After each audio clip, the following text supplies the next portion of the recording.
This class is a class really on what we need to do in battling the Canaanites. What can we do? What ideas do we need to look at?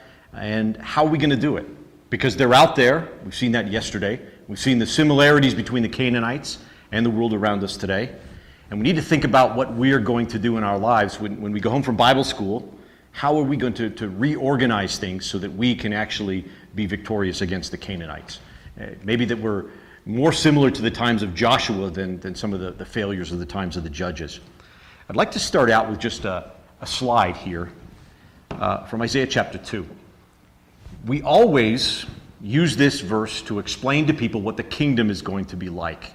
We take them here and we show them how Jerusalem is going to be the capital of the world and how the teachings of God are going to go forth to the world. Now think about it.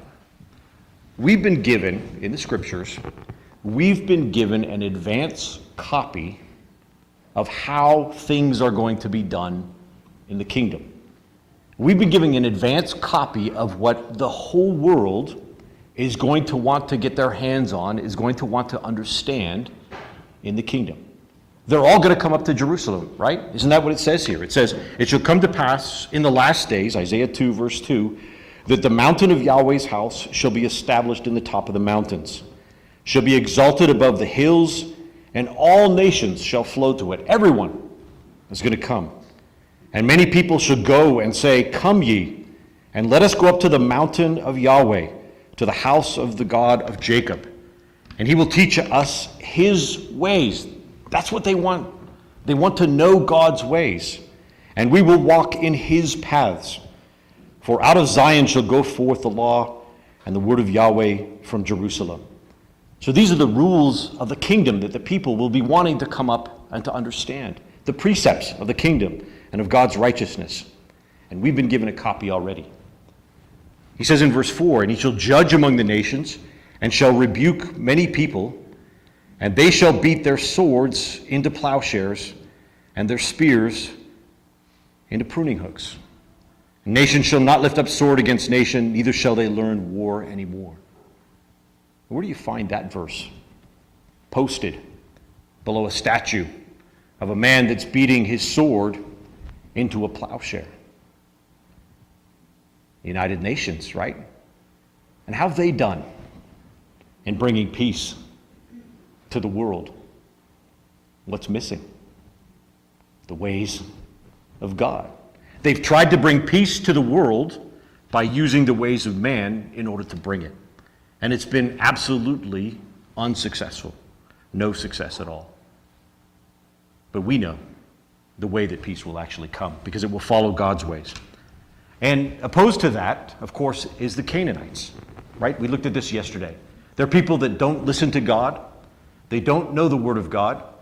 They follow the wisdom of man, and they're the lowest servants bending their knees to sin.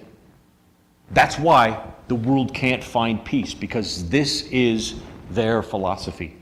This is their way of doing things. And so we saw yesterday that Noah warned mankind, really, in his prophecy about this problem, in saying that cursed was Canaan.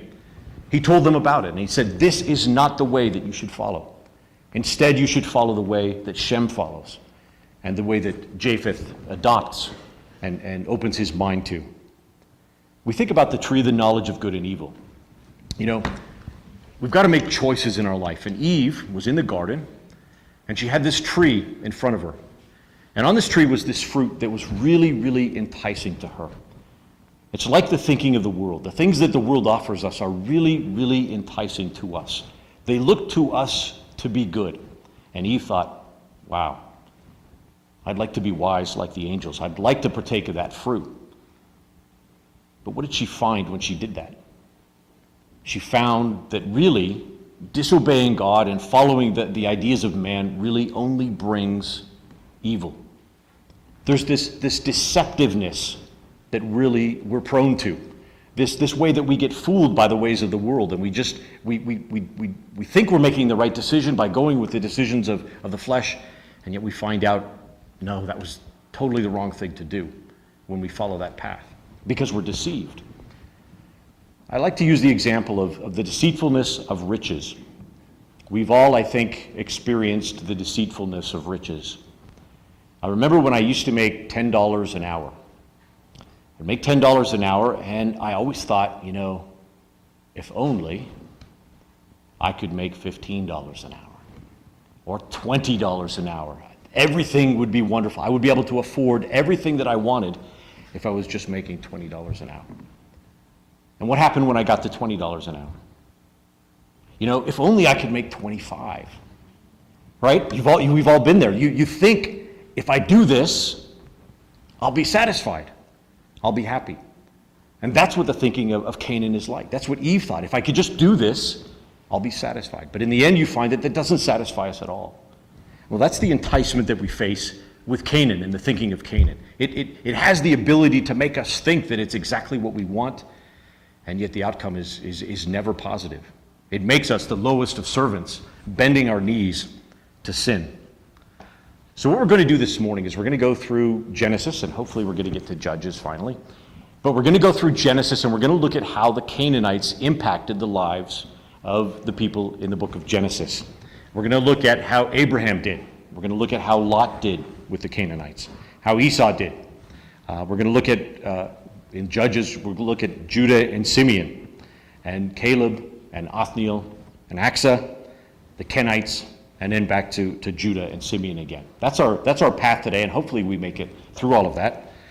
Just taking a little glance at each one to see how they actually were impacted by the Canaanites. So we're going to start then with Abraham, and our goal today is to find out how we can deal with the Canaanites and come up with a program that's kind of an evolving program in our lives to deal with the Canaanites, because they're always changing. And that impact on our lives is always morphing into something else and attacking us from a different front. So we start with Abraham, one of the key descendants then of Shem from our classes yesterday. And Abraham would have known all about this prophecy of Canaan. He would have known what the Canaanites were like just from living in the world of his time. Because the Canaanites were the lowest of people, even in his time. They were the lowest of low. Their morality was very well known around the world. And people actually commented at how low morally the nations of Canaan actually were. So God tells Abraham to leave Haran, to leave Ur and then to leave Haran. And he promises him a land. And Abraham is leaving. How do you think Abraham felt when he found out the land that he was going to be given was Canaan? We don't even think about that. It'd be like if God said to you, I'm going to give you a land. And what I want you to do is I want you to get on the 5 freeway. I want you to drive south on the 5 freeway, like 650 miles. And then I want you to take the 210. And then I want you to take the 15. And then I want you to go north on the 15 until you come to the city that you'll see all these bright lights in. And that's going to be the land that I'm going to give you, the land of Las Vegas. That's what it was like. That's the kind of country that he was moving into, was a land like that, because they were the lowest of the low. So let's start out in Genesis chapter 12, and let's experience that with Abraham as he comes into the land. And I love the emphasis that these verses put on him getting into the land. Genesis chapter 12, verse 5, it says, and Abram, so here's the man of the blessing. He's already been promised some blessings in this chapter. He took Sarai his wife, and Lot his brother's son, and all their substance that they had gathered, and the souls that they had gotten in Haran, and they went forth to go into the land of Canaan. And then he repeats it. And into the land of Canaan they came. So there's a focus here on the fact that they were in the land of Canaan. That focus, I think, we understand when we think about what we read about yesterday in the prophecy of Noah. Verse 6, it says, and Abram passed through the land unto the place of Shechem. Now Shechem is the place where there were 2 mountains, Ebal and Gerizim. Ebal was the mountain of the curse. Gerizim was the mountain of the blessing. So the man of the blessing comes into the land of the cursed people, and he goes to a place in between the mountains which represent the blessings and the cursings. And he's called on to make a choice here. It says, and the Canaanite then was in the land. 3 times then it mentions the fact that the Canaanite, right? So he comes into the land, and the Canaanite was in the land that he came into. And it's a terrible, terrible place that he comes into. Abraham comes into the land. Let's go down to verse 7. It says, "And Yahweh appeared to Abram and said, Unto thy seed will I give this land, and there builded he an altar unto Yahweh, who appeared unto him. And he removed from thence unto a mountain on the east of Bethel, and he pitched his tent, having Bethel." Right. And he pitched his tent, so there he is pitching his tent, having Bethel on the west. And what does Bethel mean? The house of God. And Ai on the east. So he comes to this place, and he's got to make a choice in the land of Canaan, whether he's going to live in the house of God, or whether he is going to choose the ruin of living with the Canaanites. And his choice is made clear to us because he builds an altar to Yahweh, showing us exactly what his choice was. I'm going to serve Yahweh. And then it says, and he called upon the name of Yahweh. Now I like that verse if we look at it from Young's literal translation. It's really quite amazing what it says. It says, the phrase there, and called upon the name of Yahweh, is translated as, and preacheth in the name of Yahweh. So Abraham comes into the land of Canaan, into this wicked, wicked land. He's given a choice whether he's going to choose the gods of Canaan, whether he's going to choose ruin, or whether he's going to choose the house of God, whether he's going to choose blessing, or whether he's going to choose cursing. He builds an altar to Yahweh, and he begins preaching in the name of Yahweh right there in the land of Canaan. What a beautiful picture. Because this is the land he's going to be given, and he begins the work then of trying to conquer this land with the things of the Spirit, with the things of God. Now, brothers and sisters, this is a great example to us. We're in the world. Have we made that choice? That I think we all have.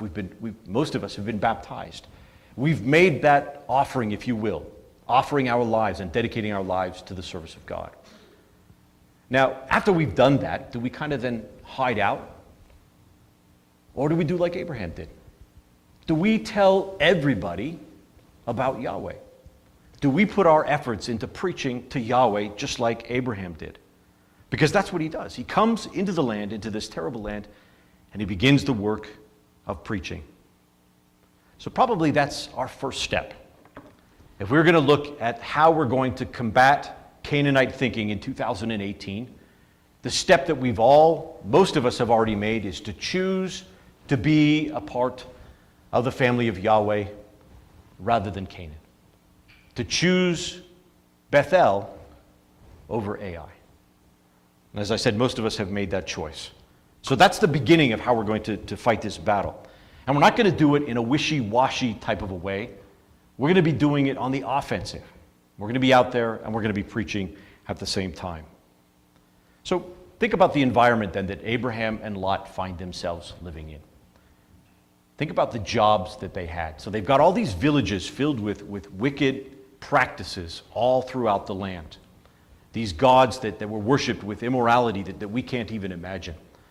And Abraham and Lot are living in the pasture land in between these towns, these villages, and these cities. Abraham and Lot controlled their environment. Maybe they didn't even know they were controlling their environment. But they controlled their environment because they were shepherds. So they had to stay away from the cities. They had to stay out in the pasture lands and to feed their flocks. At least that's how it was at first. Genesis 13, verse 5. Genesis 13, verse 5, it says, And Lot also, which went with Abram, had flocks and herds and tents, and the land was not able to bear them, that they might dwell together. For their substance was great, so that they could not dwell together. So they come into this land, and there's this conflict between them, between the two men. And the conflict comes because their substance was too great, because they have too many flocks. And you can imagine the discussions and the problems that they would have. Well, is that my cow or is that your cow? Hey, you've taken my cow, or you've taken my sheep. What's the problem here? And this strife would build up between their men and each other, and they would fail to get along. They would start to argue with each other. And the conflict got worse and worse. Now, we know what's going to happen in this story, right? Have you ever had an experience where you had a discussion with somebody or a disagreement with somebody in the ecclesia? And it just kind of built and built and built. And you got to a point where you said, you know what, I need to just get out of here. I need to not just be a part of this ecclesia. Well, what if you'd asked Lot, the end of his life, how that worked out? There would have been a much, much simpler solution for Lot if Lot instead had actually worked out his disagreements, had actually worked things out. But that's not what happens. Genesis 13:10 says, and Lot lifted up his eyes. So this problem's going on, and so Lot begins to look elsewhere. He lifts up his eyes, and he beheld all the plain of Jordan, that it was well watered everywhere. He thinks, you know what? I'd be better off somewhere else. I'd be better off going away from this ecclesia, from this problem. It was before Yahweh destroyed Sodom and Gomorrah, even as the garden of Yahweh. It was like the land of Egypt as thou comest to Zor. So Lot should have stayed, no question about it. You know, there's sometimes families that find themselves in this position. And they, maybe for what seem like legitimate reasons, move away from an ecclesia. And they move into isolation. They want to get ahead of their bills. Maybe they want to be able to afford to buy a house. They're legitimate reasons. And they end up moving away from an ecclesia. And it's a terribly sad day when that happens, when they leave, because we know the hardships that they're going to face, the dangers that they're going to face, because fighting against Canaan on our own is an extremely dangerous thing to do. Verse 12, and Abram dwelled in the land of Canaan, and Lot dwelled in the cities of the plain, and he pitched his tent towards Sodom. So here's the tent of Shem moving now towards Sodom. But the men of Sodom were wicked and sinners before Yahweh exceedingly. And yet Lot still goes there, still moves his family in that direction. But Abram stays in the land of Canaan. He stays away from Sodom. He stays a sojourner, and his focus stays on serving God. And Lot's family is absorbed into the culture of Sodom and Gomorrah, to a point where he loses them. And when he comes out, his two daughters are so absorbed in the ways of Sodom that their practices are unacceptable to God too. So what's our second course of action? It's really important to control your environment.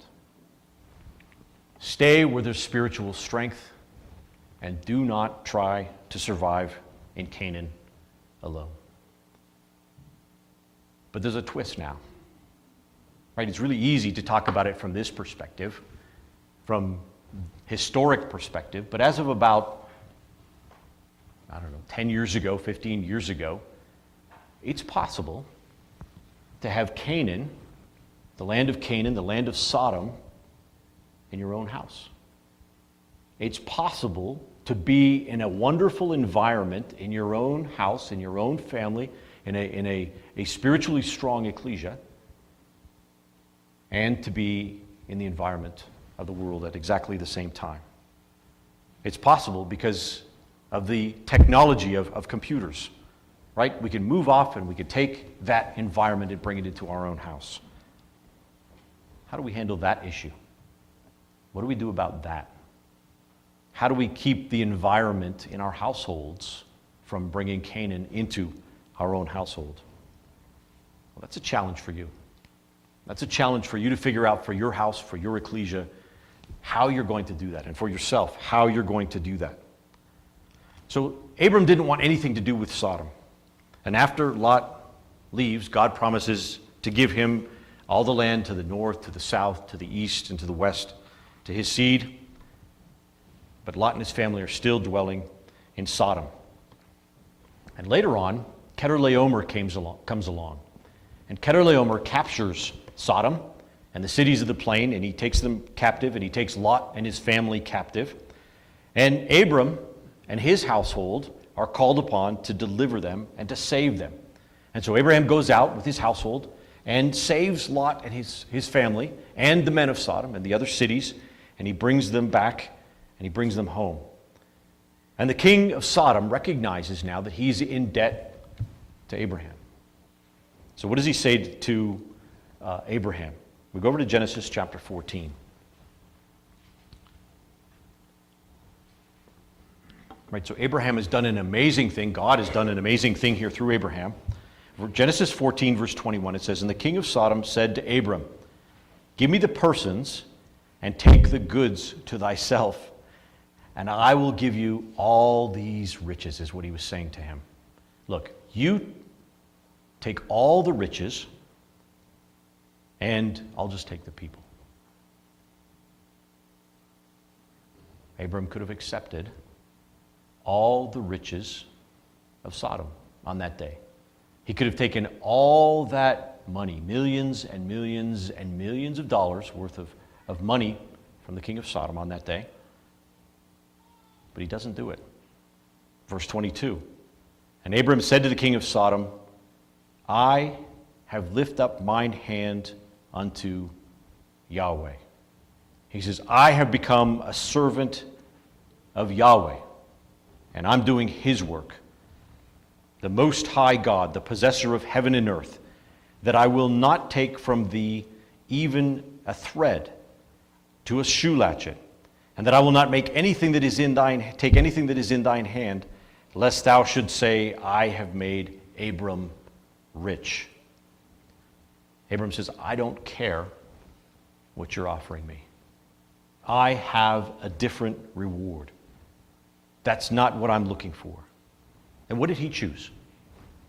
He chose the bread and the wine instead of Melchizedek.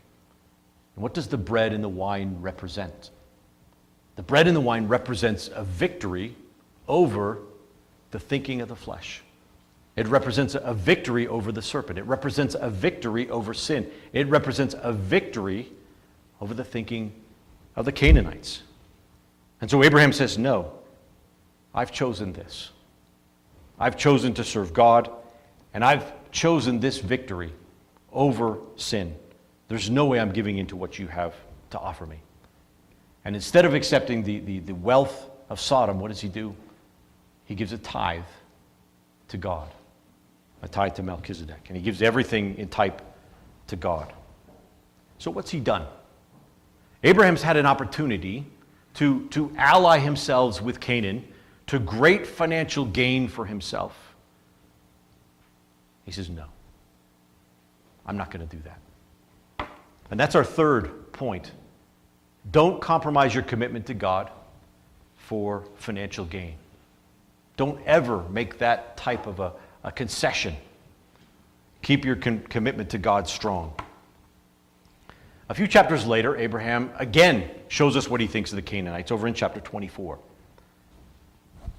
When considering a wife for Isaac, there was no way that Abraham was going to let Isaac marry someone whose thinking was only carnal. There's no way he was going to let that happen. So Genesis chapter 24 and verse 2. "And Abraham said unto his eldest servant of his house, that ruled over everything, all that he had, he says, Put, I pray thee, thy hand under my thigh, and I will make thee swear by Yahweh, the God of heaven and the God of earth, that thou shalt not take a wife unto me of the daughters of the Canaanites among whom I dwell." So he says, I'm not going to let you take a wife for my son Isaac from the daughters of the Canaanites. That's not going to happen. I'm not going to let that culture into my life. Now, what would have happened if Abraham had allowed that to happen? What would have happened to the seed of Abraham?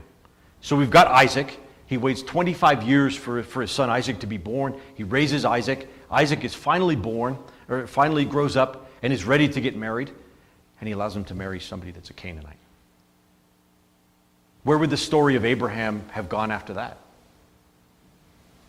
It would have been over, wouldn't it?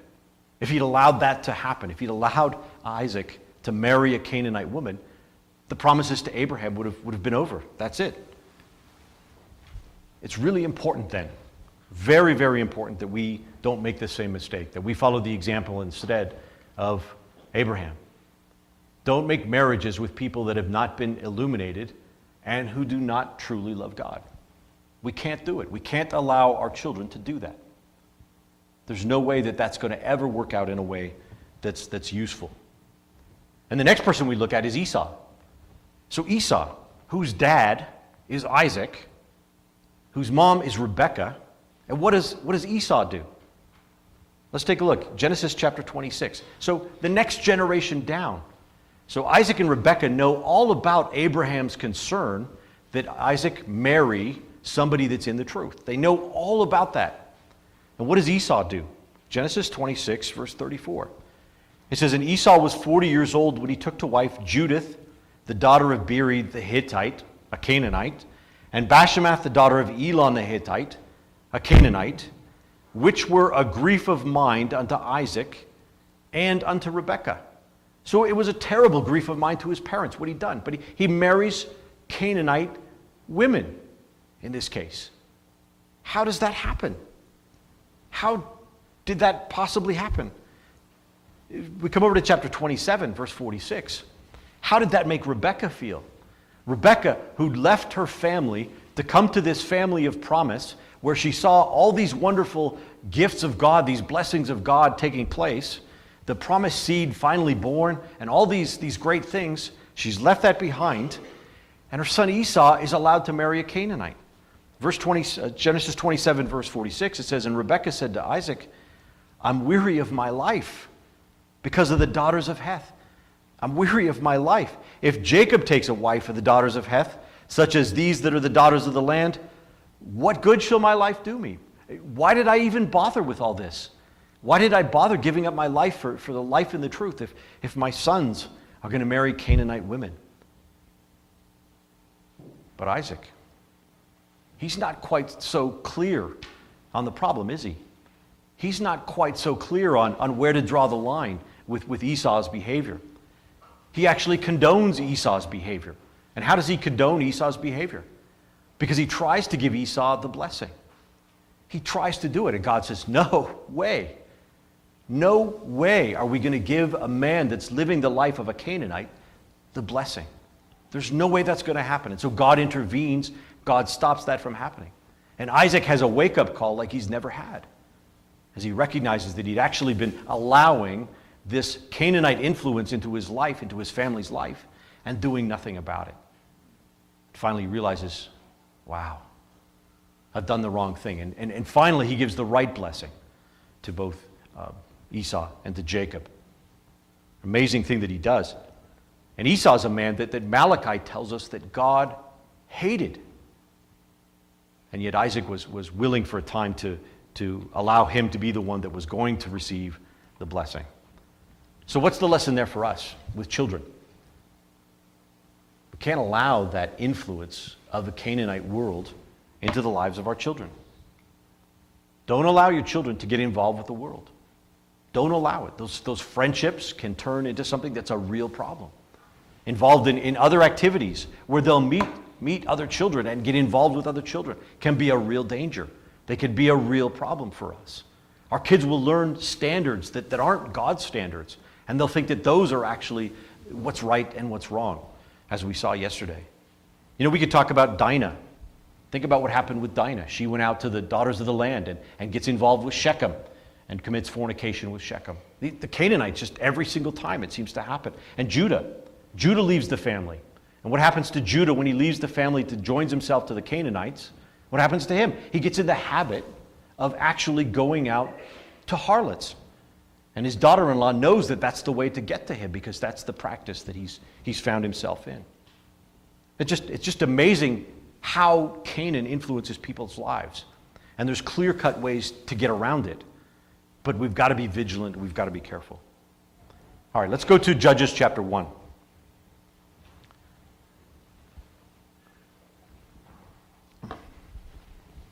Judges chapter 1 and verse 1.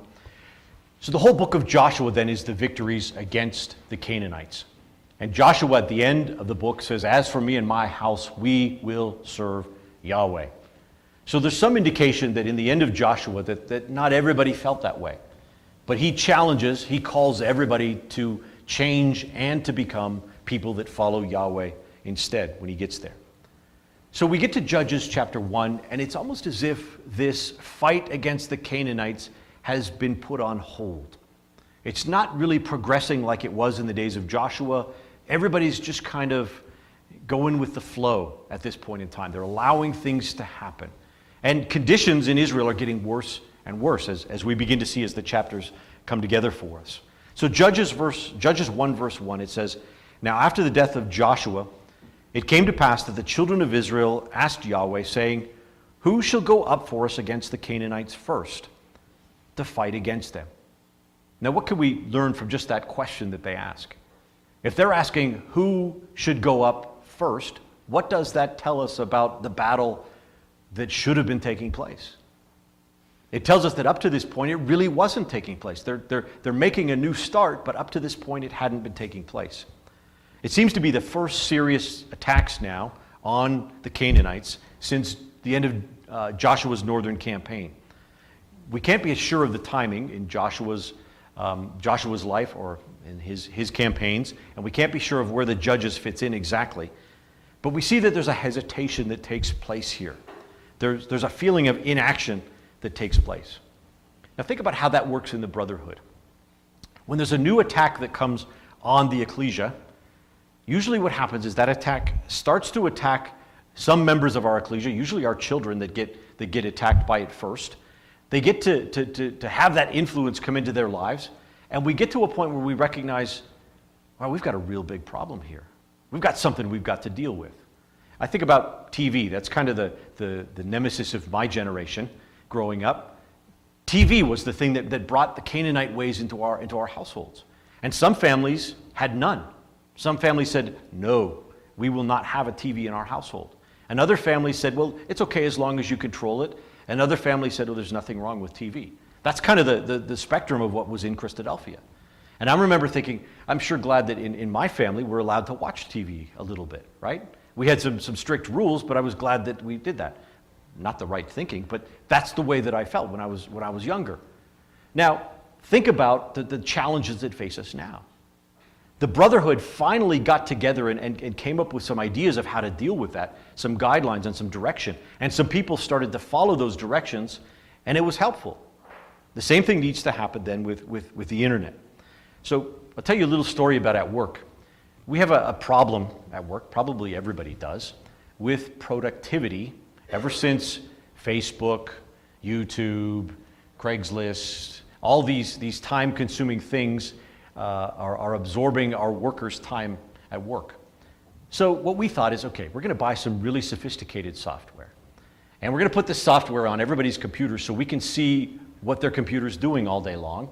And we can see what websites they're going to, maybe block some from their websites, and that's great. At the same time, we thought, okay, we're also going to change everybody's desks around so that when you walk down the hall, right, between the offices, you walk down the hall and you look into somebody's office, you can see their screen, and you'll be able to tell what they're doing. We thought, we're genius, right? We've got this problem solved because we know exactly what everybody's up to.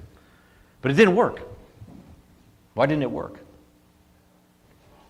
The phone, right? Everybody just started doing this. And they have complete access to whatever they want to have access to, whenever they want to have access to it. And when you say to them, hey, what are you doing? They say, oh, I was just dialing somebody because I need to talk to them about, in my case, it's tires, right? Okay, so it's always about tires. And we had no control. There's nothing that we could possibly do about it. So what do we do about that? So there's a family in our ecclesia that has a rule. So they take their phones when they come home, and everybody puts their phone in a place all together, and they have the phone free period every day.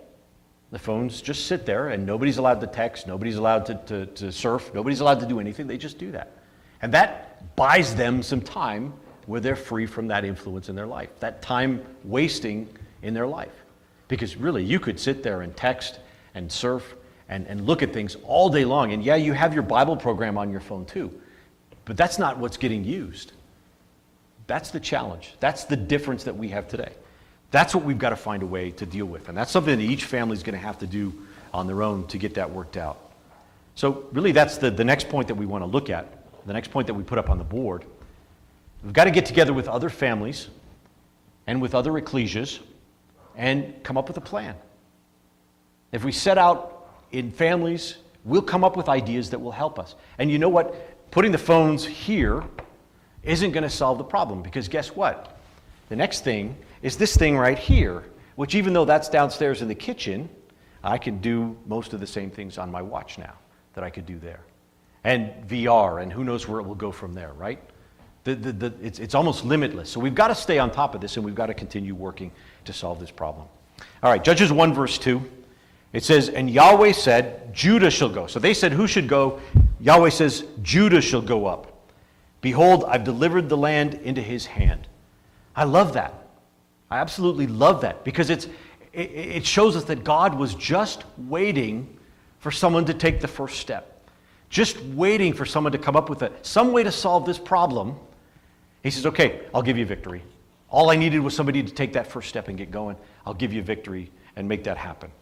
I just love that the way that God works that way. Verse 3, and Judah said to Simeon his brother, come up with me into my lot, that we may fight against the Canaanites. And I likewise will go with thee into thy lot. And so Simeon goes with him. Ooh, another great point. Another great way to deal with the Canaanites. How do you do it? You work together with somebody. You get together with someone else, another family maybe, another ecclesia, and you work together with them to solve the problem. I'll tell you another little story. Our ecclesia had a trip for the CYC. And the trip was kind of a New Year's resolution / trip. And what it was is that the CYC kids would all get to go on this jet skiing trip if they did the Bible readings from January through June. And then we go on the trip in the summertime sometime. So it was like, okay, this is going to be good. Well, it probably wouldn't have worked, but for one thing. Somebody suggested that everybody have a buddy. So everybody had a buddy, and everybody had a table, a chart, and everybody kept track that these things were happening, and guess what? Everybody went on the trip because everybody did their readings. It was a huge success because of that, because they worked together as a team. So that is our next point.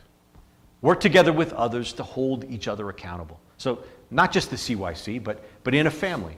If there's a struggle against the Canaanites, a husband and a wife can deal with that. If it's a family, they can deal with that. The ecclesia can give guidelines to their members by working together and by setting people up with partners in dealing with these things. And people can be accountable, and that will help them to solve the problem.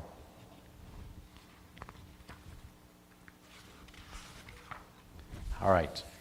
Judges chapter 1, verse 4. And Judah went up, so they get going. Judah went up, and Yahweh delivered the Canaanites and the Perizzites into their hand. And they slew of them in Bezek 10,000 men. They slew in Bezek 10,000 men. So they had a great victory in this case. The thinking of the Spirit will always win if it's given a fair shot, if it's actually used by us. It will always defeat the thinking of the flesh, as it did. And they found Adonai Bezek, the Lord of lightning. Lightning represents God's power in Scripture. And they found him in Bezek, and they fought against him, and they slew the Canaanites and the Perizzites. But Adonai Bezek fled, and they pursued after him and caught him, and they cut off his thumbs and his great toes. That's crazy. Why would they do that? Why would they cut off his thumbs and his great toes? Well, they did that in those times because if you didn't have toes, your big toe, you couldn't run very fast. So as a warrior, you weren't very useful at all. But now cut off your thumbs. Now what can't you do? You can't text. Ooh, I like that. Hey, maybe that's what we need to do, right? Maybe that's the solution right there.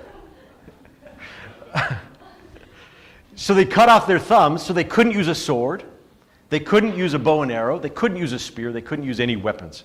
And that was the point of what they were trying to do. So I've got a chart. This is really neat what happens in these verses with Adonai-Bezek and this battle that takes place against Adonai-Bezek. And we're running a little bit short of time, but I want to show you how this works, because the book of Judges puts out for us a picture of a battle that the whole world is facing. And it shows us this battle as a battle that everyone is facing. So Adonai-Bezek is on the left, characteristics of Adonai-Bezek, and then Canaanite thinking is on the right. And as we go through this, I think you'll see the similarities that we find in Judges chapter 1. So the first thing we find is that Adonai-Bezek means the Lord of Lightning. He thinks he is in the place of power. The Lord of Lightning, he thinks that he is in control when we think of the Canaanite thinking. It thinks that it's in the place of God and that it has God's power. Just like Adonai-Bezek thought that he was in the place of God. Lightning represents God's power. So you've got this king, and he has set himself up in God's place. He conquered 70 kings. 70 represents mankind. If you go to Genesis 10, and we won't do that today, but if you go to Genesis 10, you find that the descendants of Noah, of Shem, Ham, and Japheth, if you add them all up, and Genesis 10 is that chapter that lists the whole world's population and where it comes from, if you add them all up, you come up with the number 70. So Adonai-Bezek conquered 70 kings of Canaan. Canaanite thinking has done the exact same thing to all the nations of the world. Worldly thinking has conquered all the nations of the world. The whole world right now is susceptible to that. Adonai-Bezek cut off people's thumbs. What does Canaanite thinking do to us? Controls our actions. Makes it so the things that we're doing are actually the things that it wants us to do and not the things that God asks us to do. It cut off their great toes, right? Controlled people's way of life, their walk, where they went.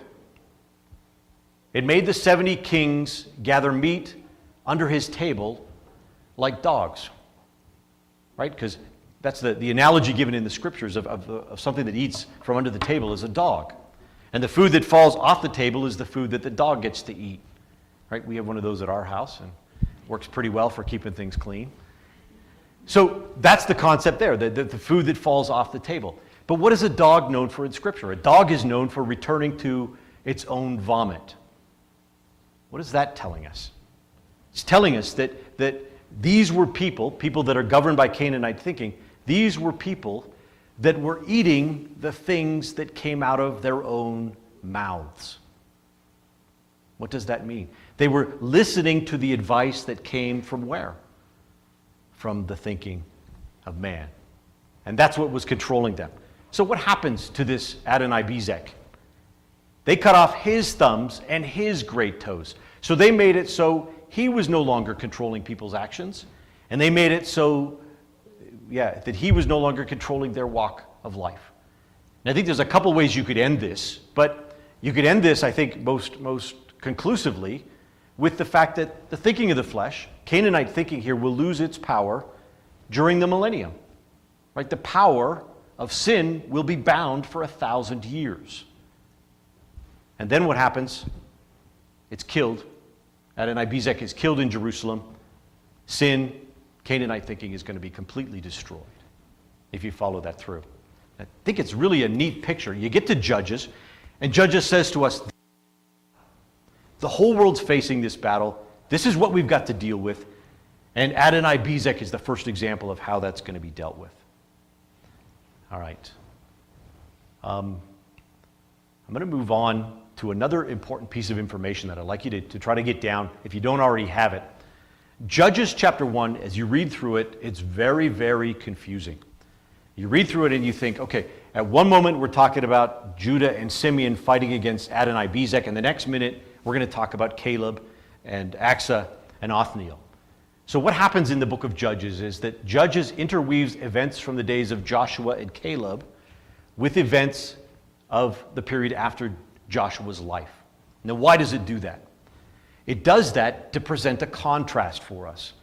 So you've got almost the gold standard of how to deal with Canaanites presented in the life of Caleb, his daughter, and his son-in-law Othniel. The gold standard of how you're going to deal with the Canaanites. And then it's how they actually did things in the book of Judges. And you'll be familiar with Judges chapter 1, that at the end of the chapter, what does it say? And they failed to drive out, and they failed to drive out, and they failed to drive out. So ultimately, we end with a really dismal picture of the times of the Judges. So just a quick picture of this. So verses 1 to 7, Judah and Simeon defeat Adonai-Bezek. We've just read about that. We get to verse 8, and all of a sudden we have a flashback now to the time period of Caleb and Othniel. It's really a repeat of what's found in Joshua chapter 15. Verse 16, again, the days of Joshua and Caleb. The Kenites choose to dwell with Judah. Verse 17 to 18, Judah and Simeon defeat Zephath, Hormah, and the coasts thereof. So we're back into the times of the Judges now again. And then verse 19 is a summary of Judah's work that we have right there. And then verse 20 shows how Caleb was given Hebron and how he expelled the 3 sons of Anak. And then we come back to the compromises of the tribes. So that's really important, because you can be reading through this and you're thinking, what's going on? Why am I all of a sudden reading about Caleb again? Is this actually all talking about Caleb? But there's this contrast that's presented to us between these two. And the contrast actually continues into chapter 2. And hopefully we'll look at that as well. All right, so that's the flashback that we have there. What time do I end in, like 1 minute? So why don't we leave it at that point right there, give you a chance to take notes from that, and we'll pick it up here. We still have a few more points of ideas of how to deal with the Canaanites that come up, and we'll do that tomorrow. I know we're in a tight schedule today, so we'll stop it right there for right now.